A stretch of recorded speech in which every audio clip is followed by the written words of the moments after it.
So good evening, everybody. I'm absolutely delighted to welcome everybody to our second in our alumni series, Realising Our Potential. Since our first session last December, I've been fortunate to engage with a number of past pupils through one-to-one conversations, our new mentoring program, and just last week we had our first virtual online reunion with the class of 1965. It was really heartwarming to spend nearly 2 hours with that class group and one of their teachers based in Florida. And I believe most of the Summerhill alumni base shared the same sense of connection and lifelong friendships. With events such as this evening, the school wants to ensure that that affinity and that experience grows. You, as a group, have much to be proud of, to celebrate. As principal and a past pupil, along with the Alumni Association, I am committed to a significant alumni initiative. Before we get to tonight's discussion, I wanted to provide you an update on the school.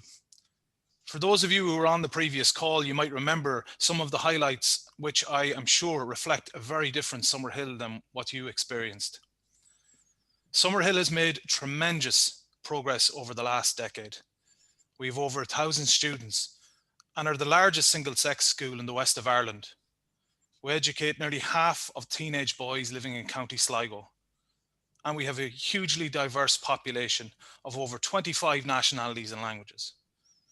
With this confidence and hope, we have developed exciting and ambitious plans for our school.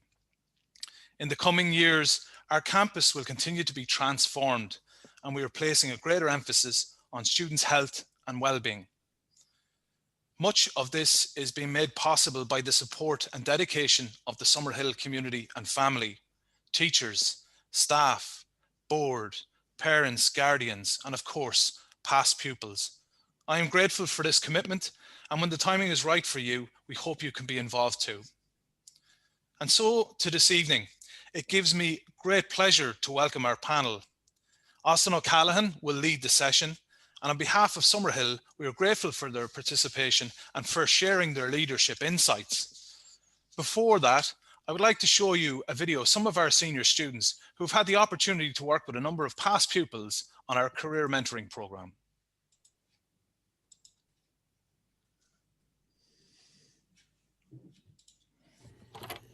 Hello, my name is Cathal Valentine. I am a TY student in Summerhill College. During session 1, the mentor Éanna O'Donnell talked to me about his role and how he could help me. He also spent this session talking about my interests, hobbies and subjects I liked. Based on this, we talked about the careers I would like to do. This is my first time I considered the subject and hobbies would be linked into my future career. During session 2, we worked on my CV. It was very interesting to see the list of achievements and work experience I'd gone through. Éanna explained the importance of being accurate, but helped me jazz up my CV and make it more appealing to potential employers. During session 3, we talked about job interviews and job applications. I got tips on how to behave during an interview from the viewpoint of an interviewer. We talked about dress code, suitable for the job you were applying for. He also spoke to me about being confident and being able to stand behind my CV. We talked about body language during the interviews too. Overall, I've really enjoyed the career mentoring program, and I think it was a great opportunity, and I'm happy I signed up for it. Hello, my name is Cathal Valentine. My name is Sean Clifford, and I'm a fifth-year student here in Summerhill College. I was lucky enough to take part in the Careers Mentoring Programme this year. I found it very beneficial to speak to some past pupils and hear about their experiences, progressing from students here in Summerhill to excelling in their respective fields. We all got a great insight into many different areas of work and the paths our mentors took to get to where they are today. I think it was very easy to speak to the mentors because they were just like us all those years ago, most of them not knowing what they wanted to do. Following their journeys was great for us all, as it gave us all pieces of advice that they picked up along the way.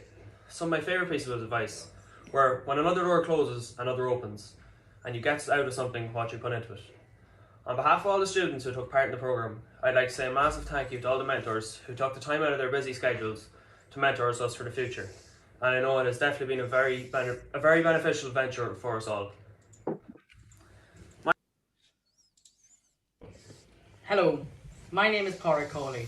I'm a fifth-year student in Summerhill College who participated in the Realising Our Potential mentoring programme. As part of this programme, I took part in career input talks on a weekly basis. These talks were a fantastic interactive resource for me. The variation in career paths chosen by the mentors helped me have a wider view of different ways to get to the place that I want to get to. Some of the mentors that led these talks included Henry Callan, Adrian Jones and Éanna O'Donnell. The main piece of advice that I remember from participating in this programme was never not to ask a question. The worst thing that could happen is somebody would say no. I'd like to thank all the mentors who took time out of their busy schedules to help us in this career mentoring programme. Thank you. My name is Dara McDonough and I'm a transition year student in Summerhill College. I am delighted to be taking part in the Realising Our Potential Careers Mentoring Programme. I'm going to share with you some of my personal highlights of this fantastic new initiative. One of the many highlights of the programme for me was that I got the opportunity to complete a career investigation study. It afforded me the opportunity to discover the skills, qualities, and attributes needed for my career choice in the future. It gave me a fantastic insight into suitable college courses that will hopefully lead to my desired career. Another aspect of the programme that stands out to me was the fact that I had to complete a CV. As we all know, having a clear, concise, and strong CV is crucial when seeking work experience, internships, and employment, both now and into the future.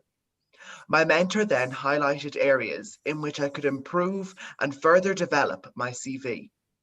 His advice and input was fantastic and will stand to me going forward. My favourite part of the programme has been the Zoom discussions between my mentor and I. I am fortunate enough to have Carl O'Donnell as my mentor. He has fantastic experience in the world of business, from finance to hedge funds. Having the opportunity to ask him questions and receive invaluable advice, support, and guidance from him was brilliant.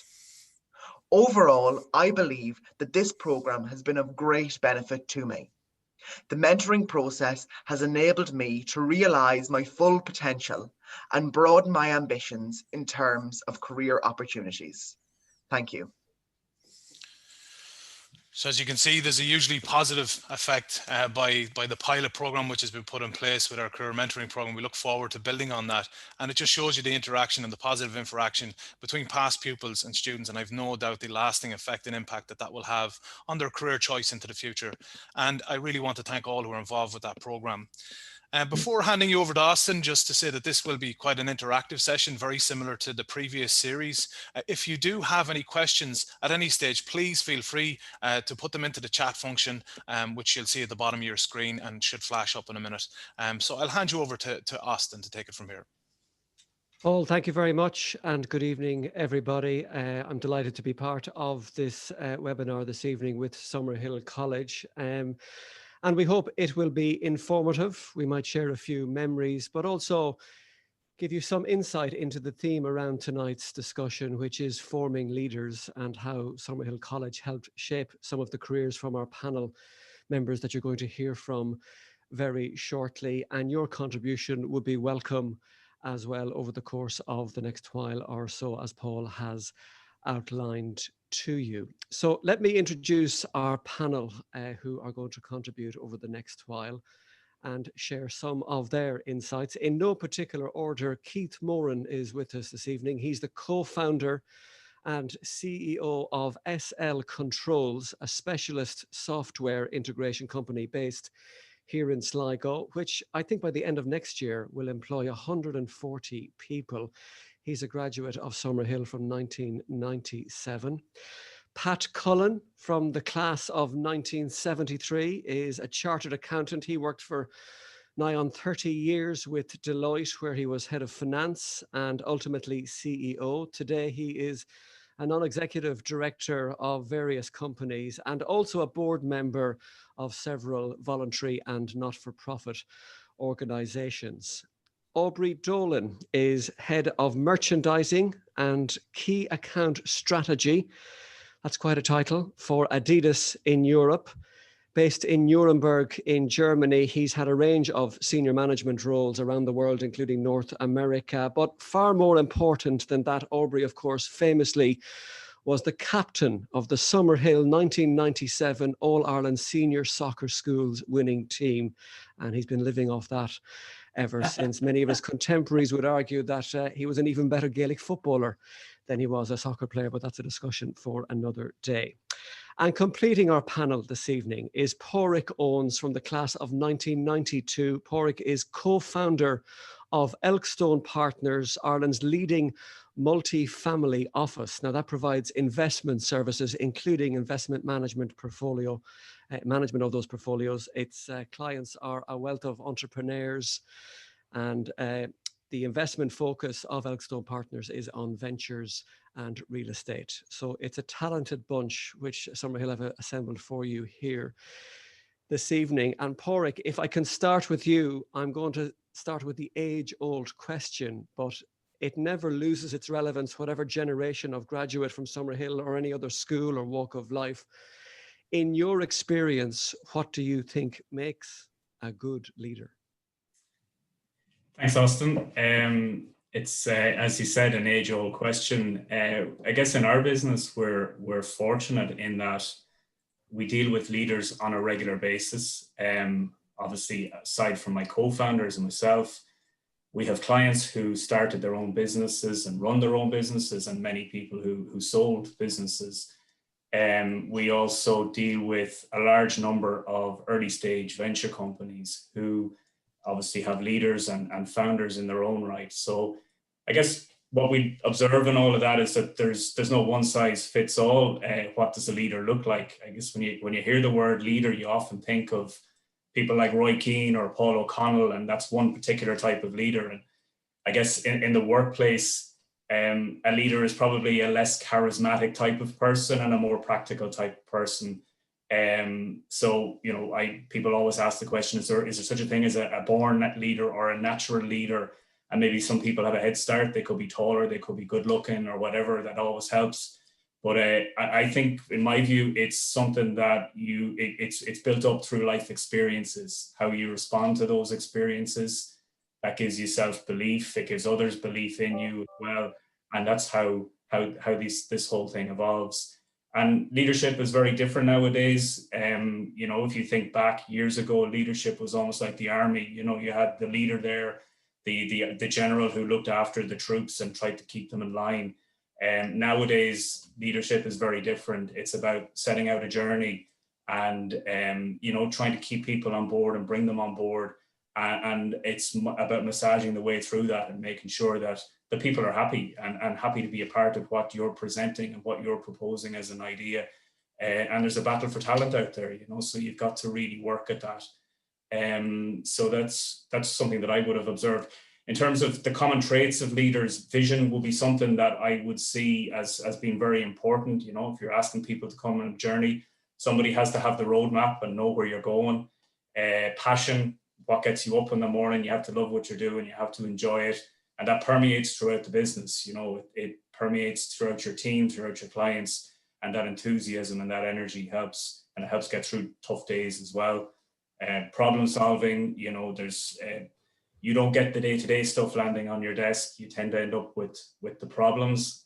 So you have to get good at finding solutions and leading by example, I suppose. You know, if you're not prepared to put in that long hours and work at weekends and do whatever you need to do, you can't expect your team to do the same. So for me, that would be, you know, the type of things that are very important. I think, you know, if I look back to the time at Summerhill, what was important and what did I take away from that? High standards would be something that I would have always associated with Summerhill. I think, you know, whether it was academics, whether it was in sport, in football, or in running, you know, Summerhill always operated at the highest level in everything. So I think I didn't realize it at the time, but when I left Summerhill, it gave me great confidence, you know, that you were associating with people who were the best at their game, whatever it was.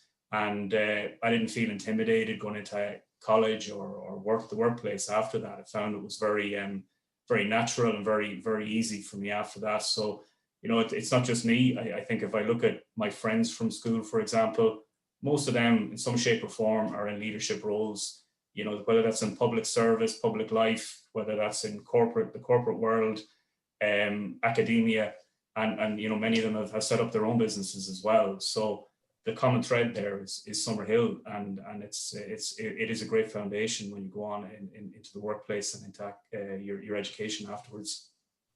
Yeah, Pat, Colin, if I could bring you in at this point, I mean, you're arguably the most experienced of us here this evening. You know, your lifetime of work with Deloitte, and you're working on various boards of companies at the moment. Do you think the definition of what makes a good leader has changed over the years? Well, I don't know whether the definition itself has changed, but I think the role has certainly evolved. Like, I think anybody leading an organization nowadays, the range of different stakeholders that you have to actually deal with, from shareholders to employees to customers to neighbors to the wider society, you're expected to be responsible to all of those different stakeholders. And I suppose, and that's actually before you even think about social media and how you have to manage social media. But to me, I suppose the one key competence that I think goes to the core of dealing with all of those stakeholders and leading a business is the ability to build trust. And I suppose, what do I mean by trust? I think trust really is the confidence that people have in terms of dealing with you and dealing with your business. And it goes to two main things, I think. Your character, in terms of your integrity. Do people believe what you're saying to them? What's the culture and values of your organization? And do people believe you don't have a hidden agenda? Because too many times people don't trust because they believe there's another agenda out there. And the second thing I think, which is vital to that, is competence. People have to believe you've been there, done that, and have a track record. And why is trust so important? Well, if you can build that trust within an organization, then I think it improves the organization from top to bottom, and your dealings with externals in terms of communication, collaboration, execution of what you want to do, building relationships. And I think very importantly for everybody, it impacts on the bottom line in that it improves your ability to respond speedily, and it impacts on your costs. Like, if you take as an example, the crash in 2007, it destroyed trust in the banks. And what came out of that? Huge increase in regulation. And what that regulation has meant is it hugely increased the cost for all the banks. And it has reduced their speed of being able to do anything. Like, if you want to open a bank account nowadays, it probably takes you weeks to actually be able to do it. So all of that has impacted on the bottom line. And I suppose if you take an example closer to home, the Super League, which we've all been reading about the last couple of days, like, that floundered in over a couple of days. And why did it? Well, certainly my view is it was down to lack of communication with the stakeholders. They didn't engage people in advance and get them involved. There was a perception of a lack of integrity. You had guys had meetings on Saturday, said certain things, came out on Sunday and did something totally different. People perceived the only agenda was making profit. So to me, there was a huge lack of leadership and incompetence of leadership. And what they've done is they've destroyed trust. It's going to be very hard for those organizations to rebuild the trust of the fans, the politicians, even the other clubs. And many of those leaders, because of that lack of trust, may have to step aside. Interesting, yeah. And you keep mentioning a couple of words. And Keith Moore, and I want to bring you in on this. Like, I'm thinking of someone like you who started up a company himself with a colleague, and you've built it into something, you've worked at it, you've molded it, you shaped it. So you had to be confident of what you're doing. You had to get people to trust you. This is where I want to go. This is what I want to do. And, you know, Pádraig talked about the vision, which is not a new word, but it seems to be a very important word. So I'm wondering, when you were a secondary school student, Keith Moore, in Summerhill College, like, how did you hone in those leadership skills, or were you at that stage in any way back then? No, and I think the guys have touched on two very important words: vision, purpose, trust. And all of that comes through communication. And I think the most important thing there is not to be afraid to give a little bit of yourself and to be open and honest. And I think you asked about the definition of leadership. The definition hasn't changed, but what people expect has changed. People, they only build that trust when you're not afraid to say, well, guys, I'm not sure where we're going here. The biggest thing is communication in leadership. And you must deliver the purpose, whether it's a football team or it's a business. What is the purpose? Where are we going? And Pádraig touched on it with the vision. So once people have the purpose, they know what the overriding strategy is, and you communicate that, then everybody will fall in behind you.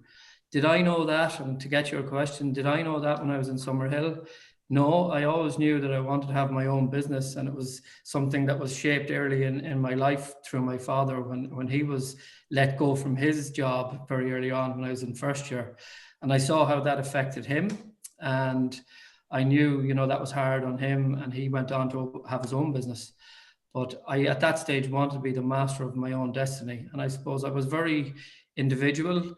And when we talk about Summerhill, we talk about sport, and there was great support for sport in Summerhill. I didn't play one of the popular sports, be it football or soccer or Gaelic. I was playing squash, and that's not a very popular sport. But small things like David Pugh giving you that little small bit of encouragement. It wasn't, sexy to be playing squash at the time. But David always knew that I was playing it fairly serious, and there was a number of us in Summerhill at the time would go off at the weekends. But it's just that small little bit of encouragement that he would give me that stays with me to this day, that he gave me that encouragement, because it was really important that little small word, and that comes to communication. And he gave me that encouragement. And that stood to me, and little things like that. But no, did I hone the leadership skills through Summerhill? If I told you I did, I'd be lying to you. I've built them up as I've gone along. But the greatest thing that stood to me is open honesty and communication. If you can communicate honestly with people, let them know a little bit how you're feeling. I think that's what's changed in the world. People want honesty. That builds up the trust that Pat has spoken about, and then people have the purpose. And they'll give you that extra discretionary effort if you give it back to them. Okay, yeah. Well, Pat gave us an example a few moments ago of where a very recent communication story didn't display the good facets of leadership, or didn't appear to, and good communication. So let's go to Europe and talk to Aubrey Dolan, who works with Adidas in Europe. And Aubrey, I mean, you're working with a huge global band where the leadership job appears on the face of it to be quite daunting and overwhelming. So, I mean, in your various roles with Adidas over the years, whether it's Germany or in other parts of the world, what are the key things you keep coming back to? Yeah, Austin, I think I would just build on what the gentleman have said earlier. I think there's no magic formula to leadership. And I think if anyone here could answer the question, we'd be very rich people, because leadership is contextual. I think we've touched on some of the key facets, which are values, trust. If you build trust, if you build a sense of purpose, if you build clarity for why I'm here, and for me as an individual leader, what am I going to bring? But not only what am I going to bring, but what am I going to give to the people? And I think there's an expression that came to my mind this week. I remember when I was a young lad, the mother would say, hey, look after the pennies and the pounds look after themselves. I think the key headline nowadays is look after the people and the pounds look after themselves, because in the end, it's the people that make a difference. And I would say I was very privileged and lucky, even in Summerhill, back home in Sligo, I was surrounded by great people. And I think if you have a very open mind and a growth mindset, and you ask yourself the question every day, how can we get better under the pursuit of excellence? And that's personal and professional. You're going to, and if that's grounded in trust, you open up a bilateral conversation. People are invited in, people feel trusted. People can share feedback. People can chime in and say, hey, to Keith's point, are we going in the right direction? Why are we here? What's this leading to?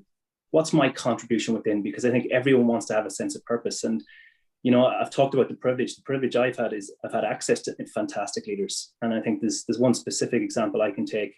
And I remember speaking to Mark Breheny about this particular character. His name is Mark King. He was the president of Adidas in North America. And for me, he was an absolute difference maker. He got bums on seats, he got bums off seats. He generated a clear sense of purpose. People were inspired and proud. People left with the clear understanding to say, this is where the company is going and this is my role within.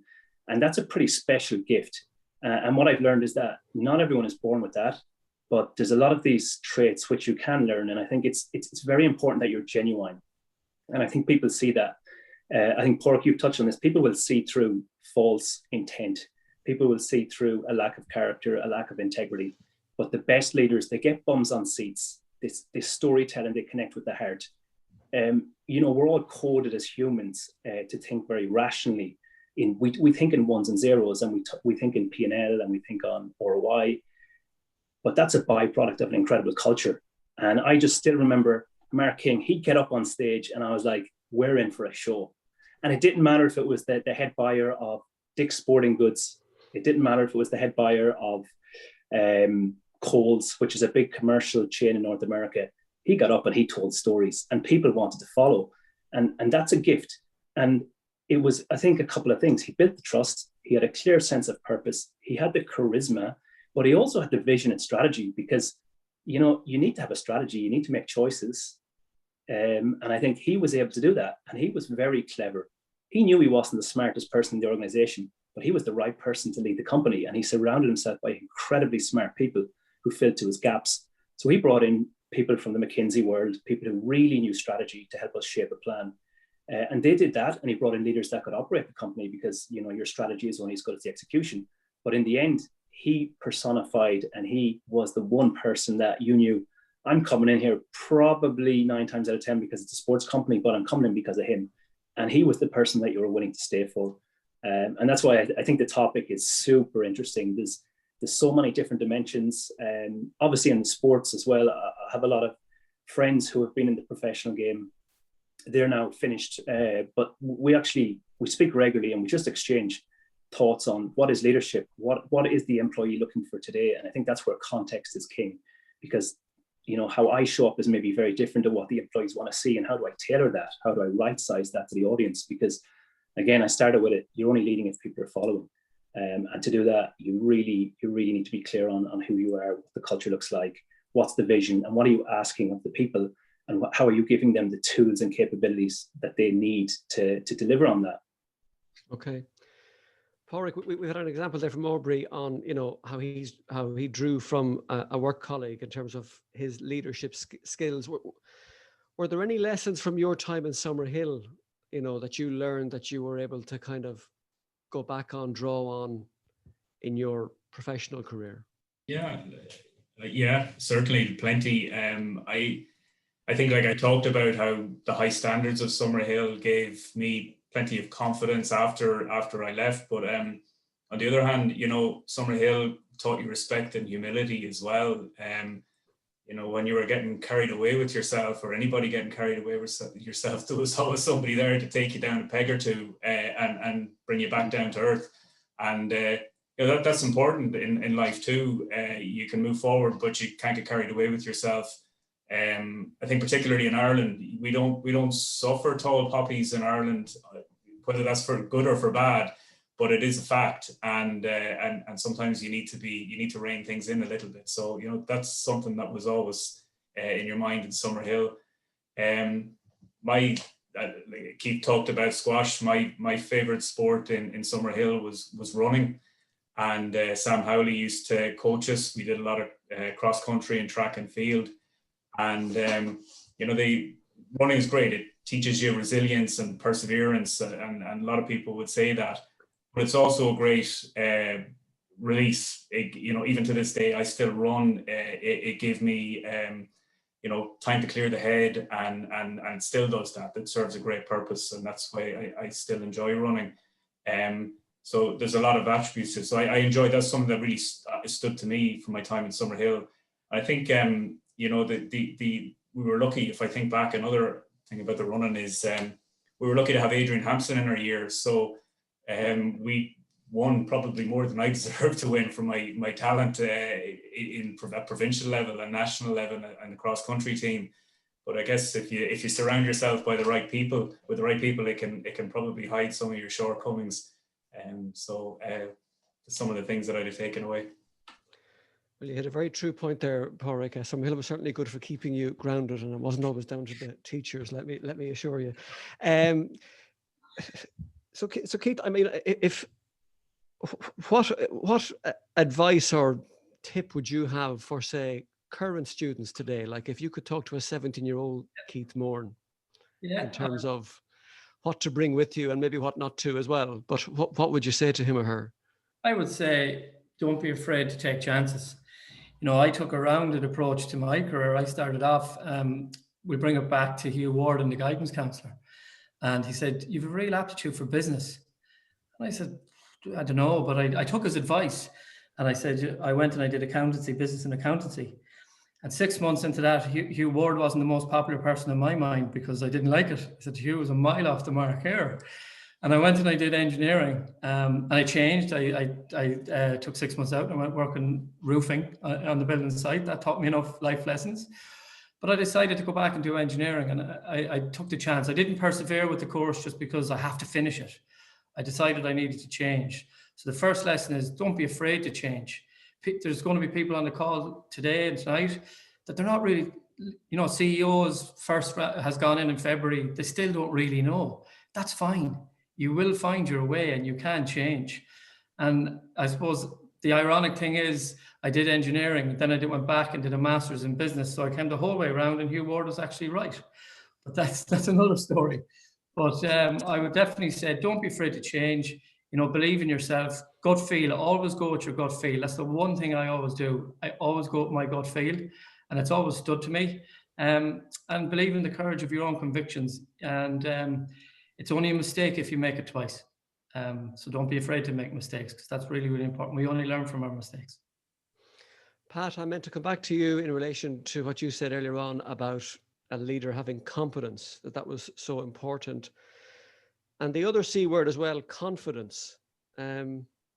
Maybe, does that come naturally to a leader? Maybe it doesn't, or what's your insight into that? Well, I suppose all leaders are different, but I think you need certainly an element of all of that. Like, I think when you're starting at the bottom of the ladder, unless you have the confidence to actually, I suppose, push yourself forward and make yourself stand out from the crowd, it becomes very difficult to progress up the ladder and develop your leadership skills. So you need that confidence, and it has to be built on building your competence. In terms of being able to show to people, yes, you have the ability to do the job, you want to get on, and you want to progress up the ladder. It's a combination of all of those. And I think unless you have the competence and build that confidence, because you won't start out with that confidence, but I think through building your competence, you also build your confidence, and then you bring that forward as you move on through the organization. As people, as you progress, have more confidence in you, that also build your confidence as well in terms of convincing yourself, yes, I can do this and I can progress to the next level and I'm capable of taking that on. So I think it is very important for anybody starting out, and that is understand what your skill sets are, work on those, what are you passionate about, and where do you want to end up, and build your confidence on that. If you're not doing something you really want to do, you're never going to be confident about it. You're never going to be passionate about it. So I think it's important for people to try and follow kind of their heart in terms of where they want to get to. Did you find when you left Summerhill, Pat, that you had a clear sense of what your key skills were? Like, had that all shaped for you by the age of 17, 18? I don't think so. And like, I have to remember, I qualified back or left Summerhill back in 1973, which is a long time ago. And certainly, I think it's true to say people developed a lot later back then, because you didn't have all the benefits of the communication tools, the internet, and all that's there nowadays in terms of constantly building your skill sets and your knowledge. You had to work much harder at it. So I think it took people a lot longer generally to actually build their skill sets as they moved along than it does today, because you don't get the same exposure to different types of knowledge and experiences coming at you all the time like you do today. Now there's pluses and minuses to that. in that it makes it so much harder for young people nowadays to try and figure out what they want to do. Your options were much narrower back in 1973 than they are today. As you say, that's a plus and a minus. Yeah. Aubrey, what advice would you have for students in Summerhill today in terms of their future career plans or success?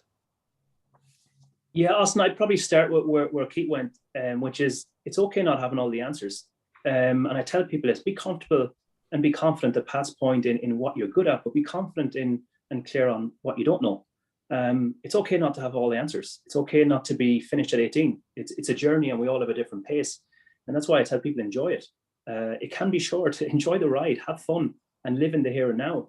I mean, I know there's people that they map out their future 3, 6, 9, and that's good. And sometimes I might think about that, but I think the gut instinct I have tells me, live in the here and now, show respect, be confident in what you're good at, be confident in what you know, work hard. Sweat equity is an incredible value that Irish people have. And I really recognize this because I've worked in multiple different countries across the world. We work hard. We're really good people. We need to bring in that sense of belief. And we're incredibly well educated. And that's not only at school, that's at home. We are good people. People like to work with the Irish. So I think, to the students, I would say, enjoy the journey. It's okay not knowing. Surround yourself with really smart people. And I mean diverse people. It's not only footballers. Yeah, I hung around with my football friends and I still love them today. But you need to have different facets to your life, and you need to speak to different people from different backgrounds who will challenge you and ask you different questions. And be cool with failing. It's all about getting up the next day and figuring out, what did I learn from that? What can I apply? Because I think that's the growth mindset each and every one of us need to take, because it could be a longer burn before we actually discover what am I truly passionate about. And I think, Keith, you mentioned it, you probably had three different chapters before you finally landed where you are. I never knew when I was leaving Summerhill what I wanted to do. I knew I loved sport. I knew I loved business. I knew I loved people. So I thought, okay, where can I marry that? And I was very lucky that I got into a company like Adidas that is, for me, it is a joy to work in sporting goods, to be surrounded by people who think similar, but also from a very diverse background. But yeah, I think there's no golden rule book. There's no. I've often heard leaders come in and say, here's my 10 commandments. And again, there's no ways. I think it's for me, it starts with attitude. There's a key expression I learned very early. It said, your attitude defines your attitude. Come in with an open mind, come in with an open heart, be prepared to fail, be prepared to learn, try to get better, try to contribute, and ask yourself, what are you leaving behind? Because I think what we often see is that people are coming in to take. What are you leaving behind? What's the legacy that you're leaving behind? Because there's been, be it the leaders, be it the school, be it your parents, your family, those people, they're part of your education. They have made you who you are today. And I see it almost as brotherhood. You have a responsibility to give back to them and to ensure that the values that you have learned in Summerhill, that you're representing that badge every day. And I think it's fair to say, if I look at the group on the call, that's what unites us. It's that connective tissue of we were all part of Summerhill that's shaped our identity. And maybe we have different outcomes from an academic perspective, but I think the commonality is the values that we bring, the Porrick reference, which is humility, which is hunger. And I can tell you, it doesn't matter if we have degree A, B, or C, or if I've taken a tech or an internship to get to my journey. If you bring in those values, you'll be okay. You're going to have a successful life and a healthy future. And that's probably the key message that I would give to any student in Summerhill or in any other school. And that phrase you mentioned, sweat equity, is it? Yeah, sweat equity. I think that's how they classify it now from a McKinsey perspective. I just call it hard work. There's things that don't go out of fashion, Austin, We overthink. I'll stick it up on the wall here behind me, that phrase. So, lads, just from listening to you all, I mean, and this is not to simplify it. I'm not a leader in the way you guys are, on the scale you guys are, but each of you in a different way has touched on one thing. You have got to enjoy what you're doing in your professional life. Otherwise you're snookered. And that's that's the one sentence I've heard from the four of you, whether it's 1973 or 1997, you graduated. And Porrick, I'm just interested in your thought to finish up here, a closing thought from each of you. And I don't want to overuse the word passion. I mean, we're all passionate about various things, but you've got to be invigorated by the job that you build your professional working life around, don't you? Yeah, absolutely. You know, if you're not, you shouldn't be doing it. And if you're not, you can't pass that on to other people. That's the important piece. So, you know, you've got to get up every morning, and that's the perseverance. Some days you don't feel like it, but you have to get up and you have to put on that face and make sure that you're. But once you get into it, if it's something you like doing, you'll start to enjoy it again. And you know, even the problems can be enjoyable. That's you know, that's how good it can be, and working through those problems. And I would always say to people, you know, if you're giving advice to your team, you know, problems are there to be solved, and you'd always ask people, if they're bringing a problem to you, bring a solution as well. You know, it mightn't be the right solution, but what you're doing is you're lightening the load on yourself in the first place. More importantly, you're also creating leadership skills amongst your team as well. So it's important to bring them along in that journey. And I'd always say that to people, to say, look, if you're bringing a problem, you have to bring a solution as well. Don't just bring me a problem.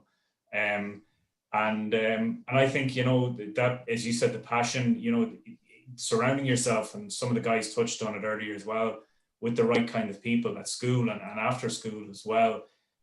You can't underestimate the importance of that if those people are passionate about what they do, people are ambitious, if you surround yourself in that environment, people who are supportive and not a negative influence in you, that'll pass on to you. It's, you know, it permeates throughout the group, and that's something that you'll thrive on for the rest of your life. And I think it is very important, if you're saying something to younger people, just be careful who you have around you. And, you know, they're all good friends, but make sure that everybody's is helping you along the journey, and that you're helping them along the journey as well. Yeah, and surrounding yourself with good people seems to help that. I should have mentioned, by the way, if you'd like to put in a question here to any of our panel members, you can do so now on the chat function here on this evening's webinar, and we'll feed the questions to the guys in just a couple of moments. Pat, is it easy to stay invigorated? I would say yes, if you love what you're doing and like what you're doing, and you have to keep seeking out new challenges. Like, I think if you did exactly the same role in the same way for 30, 40 years, it's very hard to invigorate yourself. But I think you have to look at, where is the next challenge coming from? What do I want to move on to do next? Where can I do this job differently, make more of it? I think you have to just keep expanding your horizons and look around and see what more you can do with what you're doing, and where you can move into a different area and a different challenge, because there's always people coming along behind you as well. You have to keep making space for other people, and making opportunities for them. Part of the role of the leader is to keep creating opportunities for people, so that you can continue to grow yourself, grow the people around you, and grow the business. So I think you have to look at the challenges, the opportunities for growth, and embrace them. And it won't always be easy. Generally, there's a risk associated with doing anything new and taking on new challenges.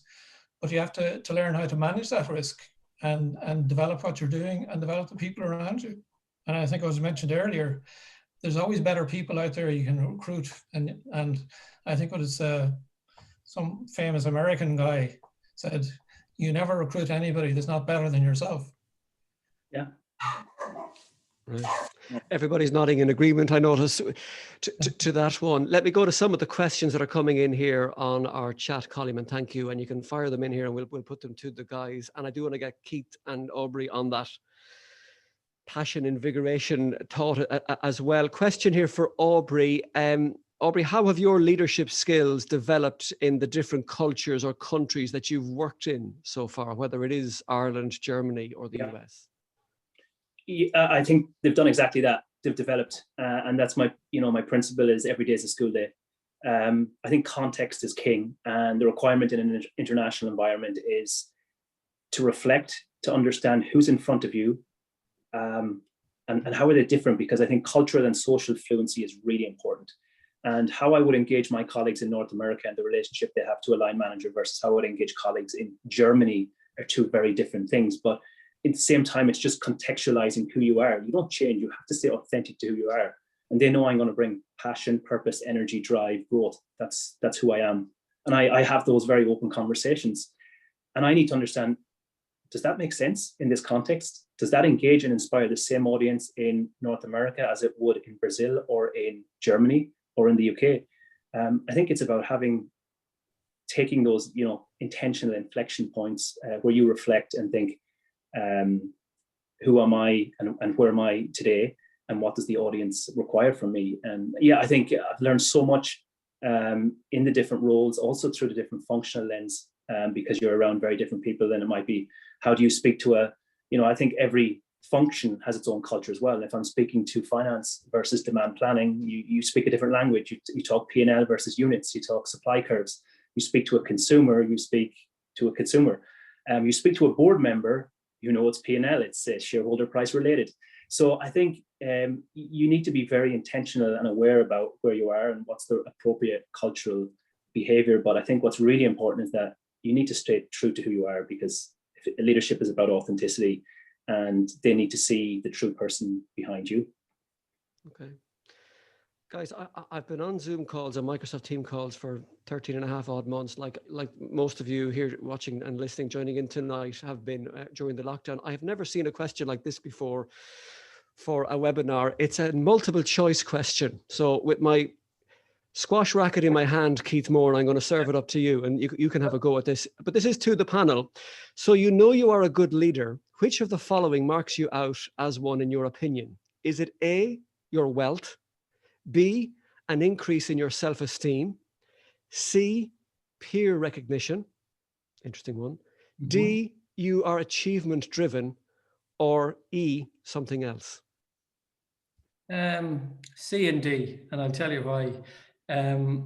I suppose, well, you asked the question, and I'll link it to the question you asked earlier. How do you stay invigorated? How do you stay motivated? And I love to see progress. And what I've learned is the business journey is a series of steps. And when you get up in the morning and you're going to work, you don't know what's going to hit you at 9:10. And it's really invigorating to, take on the challenges, adapt to those challenges. But really, I think to answer the question, why it is, I guess, it's peer recognition, is progress is the most important thing to me, and to see progress. I don't want to have 4 apartments in Hungary or out in Spain. We have a couple of people that started with us as graduates, and they're now senior leaders in the team, and they run some of our portfolios. And that's what invigorates me. And I think that's permeated to the people that work for us and work with us. They see that drives us. We want to give progress. We have our Pathways program. People know how to progress. And the mutual respect is built up with that. So it's peer recognition, I think, is to answer the honest question. I think it's peer recognition. That's really important. And that's the values of the company, and my values is I love progress. I love to see people moving on with their careers. What gives me the most satisfaction is you see somebody who comes for their mortgage application, or they go for their first car, and you said, that's real progress. And we've done that. And I think that's come into the culture of SL Controls, and that's what gives me the most satisfaction. And I think that's what people would recognize me for as a good leader. Okay, very good. Other messages here. Martin Moylan has messaged in. Great to be with you from the Manchester in the UK, and we'll get to your query about LinkedIn in due course. Guys, thank you very much. I've really enjoyed your thoughts. And is there anything else, guys, on leadership you'd like to mention yourselves before we finish that you feel I haven't got to yet, to the 4 of you? I think the one thing I would say, and we mentioned it, is adaptability, Austin. It's very topical at the moment. It's very difficult for kids at the moment in school having to adapt to COVID. But just take the positives out of that adaptability, because that will stand to you in the future. It's difficult. We're trying to do our best. Everybody's trying to do our best. But take the positives, and you will look back and you'll say, we adapted to that time, and I'm all the better for it, and move forward. That's the real most important message when people are going through such a difficult time at the moment. Yeah, and I think I'd agree with Keith. And I think if I was to add anything, especially, speaking to the younger generation, it's certainly look around you and look at your friends, and make sure that, you're all getting the benefit out of each other, because they'll be your friend for a long time into the future, and they'll help you develop. You will set the bar for one another, and if the bar is high, you'll achieve high as well. So it's an important thing to just keep an eye on through your younger years in particular. Aubrey? Yeah, look, I think we've touched on so many different facets. I think leadership, there was a great quote I read a couple of weeks back, and it inspired me. It said, leadership, great leadership is measured not on the work that leaders do, but on the work they inspire others to do. And it's a real difference maker. I keep thinking about it and saying, am I inspiring change? Am I fostering growth? Am I helping people, in their development? And I think that's something that I would share with people is look around for the people around you. It's important that you, especially right now, especially in a COVID world, I think be mindful of your family, of your friends, look after people, be considerate, because I think, it is an unprecedented time. We come out the better for it. And Keith has said it's COVID today, but in business, we've hit many a brick wall in the last year, 18 months. You'll be smarter for it. Stay the course, trust in yourself. And like Keith said, I think you do need to trust your gut. There are times where you can overthink, you can analyze, you can bring in all the consultants in the world, but you just need to make a decision. And I think that's where, if you've built up a great culture and great people who are genuinely well-intentioned for the company and the people, they'll help you make the right decisions. I see Martin has just messaged in a message on the wall on the new block, the new building in Summerhill back in the early 1970s. I don't know, Pat, or any of you if you remember this, but the message read on the wall, "Not to decide is to decide." And Martin says this has stayed with him ever since. Do you remember that, Pat, on the wall in the new block? I'm sure I should remember it, but I can't say that I do. It obviously didn't make quite the same impression on me as it did on Martin. Even though Martin, I think, was the same year as me, in fact. I suppose one thing that I should say, I didn't make any specific reference really to Summerhill in my time there, but I suppose I was thinking about, I suppose, the difference between, I suppose, who we'd considered as good teachers versus maybe the average. And I suppose the things that I thought stood out, and to me, there are things you find in all good leaders really, is that the really good people, they loved their subject and they understood it and they could communicate it to the students. And you could really see they had a passion for knowledge and a passion for learning. Equally, they were interested in the students as individuals and engaged with the students as individuals. And I think you could say they led by inspiring the students. And I think that really, I suppose, stayed with me from my time in Summerhill. Very good. Well, gents, it's been really enjoyable listening to the four of you and speaking just from all your insights and thoughts and contributions. The four of you were believable.